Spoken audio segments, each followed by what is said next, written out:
Dear student, आज की class में हम आप लोगों के सामने नोबल पुरस्कार से संबंधित आपका करंट अफेयर्स लेकर के आए हुए हैं। और जैसा कि नोबल पुरस्कार से संबंधित आपका स्टैटिक जीके भी क्वेश्चन के रूप में परीक्षाओं में पूछ देता है, और इस नोबल पुरस्कार का static GK as a question answer के रूप में मैं आप लोगों को प्रोवाइड कराऊंगा। हाल फिलहाल में 2 अक्टूबर से लेकर के 9 अक्टूबर के बीच में आपके नोबल पुरस्कार विजेताओं की सूची जारी की गई। लेकिन ये जो नोबल पुरस्कार का वितरण होगा, ये नोबल पुरस्कार का वितरण प्रत्येक वर्ष 10 दिसंबर को ही प्रदान किया जाता है। अब इसमें जो पहले नोबल पुरस्कार की घोषणा हो चुकी है, जिसका वितरण 10 दिसंबर को होगा, उसके पहले नोबल पुरस्कार विजेताओं की सूची जो जारी कर दी गई है, उसी से संबंधित करंट अफेयर्स ये है। अब हम लोग आते हैं शांति के क्षेत्र का नोबल पुरस्कार। और शांति के क्षेत्र के नोबल पुरस्कार 2023 का किसे दिया गया? तो नरगिस मुहम्मदी को दिया गया। और ये नरगिस मुहम्मदी किस देश से बिलोंग करती हैं? तो ईरान से। अब इनको शांति के क्षेत्र का नोबल पुरस्कार क्यों दिया गया? तो ये ईरान में महिला उत्पीड़न को लेकर के ये उसके खिलाफ संघर्ष करती चली आ रही हैं। और इसी महिला उत्पीड़न के खिलाफ संघर्ष करने के एवज में ईरानी सरकार के द्वारा इन्हें 31 वर्ष का कारावास और 154 करोड़ की सज़ा भी सुनाई गई है।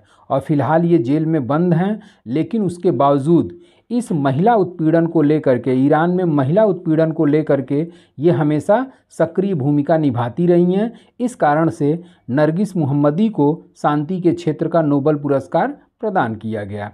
अब हम लोग आते हैं अगले पेज पर, और अगला पेज ये है कि साहित्य के क्षेत्र में नोबल पुरस्कार किसे प्रदान किया गया?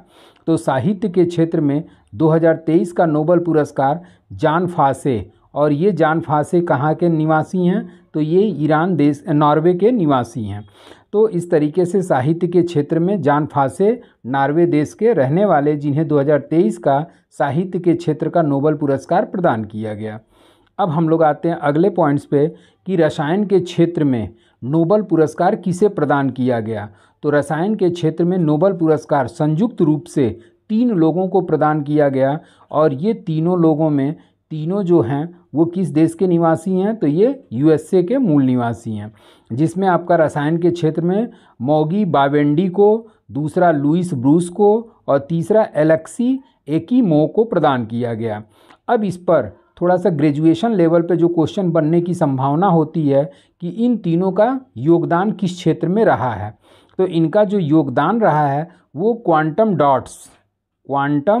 डॉट्स, और ये क्वांटम डॉट्स की खोज करने के लिए इन्हें रसायन के क्षेत्र में नोबल पुरस्कार प्रदान किया गया। और इस तकनीकी के माध्यम से जो भी सर्जन हैं, उन सर्जन को ट्यूमर के ऊतकों को निकालने में काफ़ी ज़्यादा मदद मिलेगी।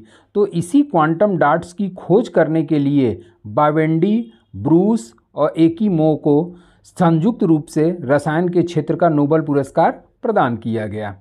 ये जो क्वांटम डॉट्स है, इसको थोड़ा सा ध्यान रखिएगा। ये ग्रेजुएशन लेवल की परीक्षाओं में, सीजीएल लेवल की परीक्षाओं में ये क्वेश्चन आने की संभावना बन जाती है। और एक क्षेत्र में अधिकतम 3 व्यक्तियों को नोबल पुरस्कार प्रदान किया जा सकता है, और उसी को ध्यान में रखते हुए रसायन के क्षेत्र में 3 लोगों को नोबल पुरस्कार प्रदान किया गया। अगला क्वेश्चन है, भौतिकी के क्षेत्र में 2023 का नोबल पुरस्कार किसे प्रदान किया गया?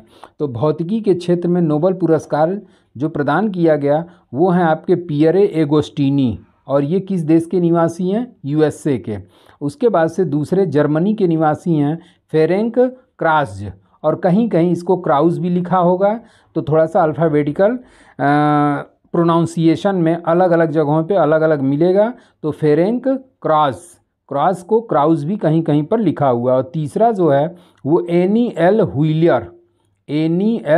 व्हीलर, और ये किस देश के हैं? तो ये स्वीडन के। और इन तीनों को भौतिकी के क्षेत्र में संयुक्त रूप से नोबल पुरस्कार 2023 प्रदान किया गया। अब अगले पॉइंट्स पे आते हैं, और अगला है आपका चिकित्सा के क्षेत्र में किसे नोबल पुरस्कार प्रदान किया गया? तो चिकित्सा के क्षेत्र का 2023 का जो नोबल पुरस्कार दिया गया वो कैटालिन कारिको, किस देश के? हंगरी। उसके बाद से दूसरे हैं डू विसमैन, ये किस देश के हैं, यूएसए, और इन दोनों को संयुक्त रूप से चिकित्सा के क्षेत्र का नोबेल पुरस्कार प्रदान किया गया। और इन दोनों का जो योगदान है वो विशेष योगदान आपका कोविड-19 महामारी को रोकने के लिए इन्होंने एक वैक्सीन को विकसित किया जिसका नाम mRNA है और इसी mRNA वैक्सीन को विकसित करने में इनका काफ़ी ज़्यादा योगदान रहा, जिसके परिणाम स्वरूप इन्हें चिकित्सा के क्षेत्र का नोबेल पुरस्कार 2023 प्रदान किया गया। तो इस तरीके से अभी तक ये 5 क्षेत्रों के नोबेल पुरस्कार की घोषणा की जा चुकी है। अभी एक क्षेत्र जो बच रहा है वो आपका अर्थशास्त्र क्षेत्र बच रहा है और अर्थशास्त्र वाला 1-2 दिन में आ जाएगा, तो फिर उसको भी एज ए क्वेश्चन आंसर के रूप में मैं आप लोगों को प्रोवाइड कराऊंगा, जो कि पूरा नोबेल पुरस्कार का स्टैटिक जीके के साथ साथ आपका ये करंट अफेयर्स का भी वो फुल वीडियो एक तरीके से आपको प्रोवाइड हो जाएगा। तो इस तरीके से अभी तक 5 क्षेत्रों में नोबेल पुरस्कार दिया गया। इसको सिंगल वाला विशेष तौर पे आप लोग रट लीजिएगा, क्योंकि सिंगल वाला ही परीक्षाओं में पूछने की संभावना बनती है। तो आज के लिए बस इतना ही। Thank you so much.